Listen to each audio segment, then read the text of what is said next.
જય શ્રી કૃષ્ણ મિત્રો, કેમ છો બધા? ચાલો આપણે એક વાતની શરૂઆત કરીએ.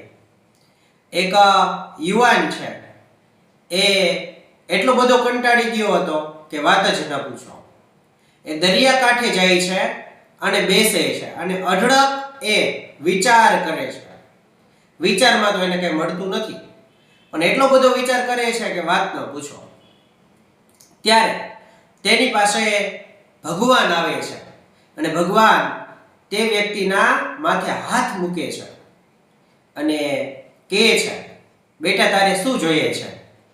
એટલે પેલો વ્યક્તિ પૂછે છે, તમે કોણ છો? તો કે હું પરમ કૃપાળુ પરમેશ્વર છું. એટલે પેલો વ્યક્તિ કહે છે, તો તમે પરમેશ્વર છો તો મારી પાસે શું કરો છો? જાઓ તમારા મંદિરમાં, એવું કહે છે. એટલે ભગવાન બોલે છે કે બેટા એવું ન હોય, તારું ટેન્શન છે ને એ દૂર થાય ને એટલે હું આવ્યો છું, કાંઈ વાંધો નહીં, એવું કહે છે. તો કે હાલો અત્યારે રાત થઈ ગઈ છે, હાલ હું તને તારા ઘરે મૂકી જાઉં. એટલે ઘણી બધી વાતો રસ્તામાં કરે છે ને ઘનઘોર અંધારું હોય છે. પછી એનું ઝૂંપડું આવે છે, ત્યાં પહોંચી પણ જાય છે. એટલે સવાર પડી જાય છે, એટલે ઉઠે છે તો જોવે છે કે ભાઈ મારું ઝૂંપડું જ છે, ભગવાન તો છે નહીં. અઢળક વાતો કરે છે મનમાં કે ભાઈ આ બધું ખોટું હોય છે.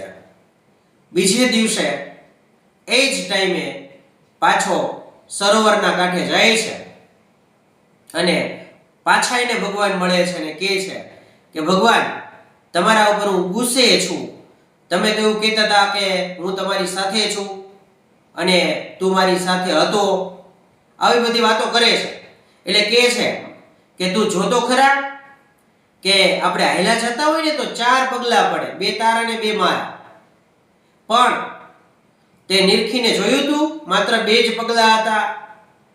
તું રાતે જાતો હતો ને મારી સાથે તારા ઝૂંપડામાં, ત્યારે વચ્ચે તને નીંદર આવી ગઈ હતી, તું ઊંઘી ગયો હતો. મેં તને તેડી લીધો હતો અને તારા ઝૂંપડા સુધી મૂકવા આવ્યો હતો.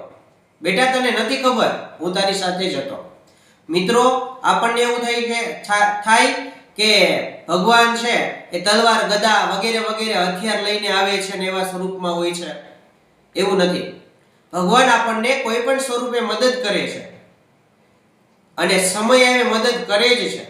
આ વાત ગમી હોય લાઈક કરો, શેર કરો, સબસ્ક્રાઇબ કરો. જય હિન્દ, જય ભારત.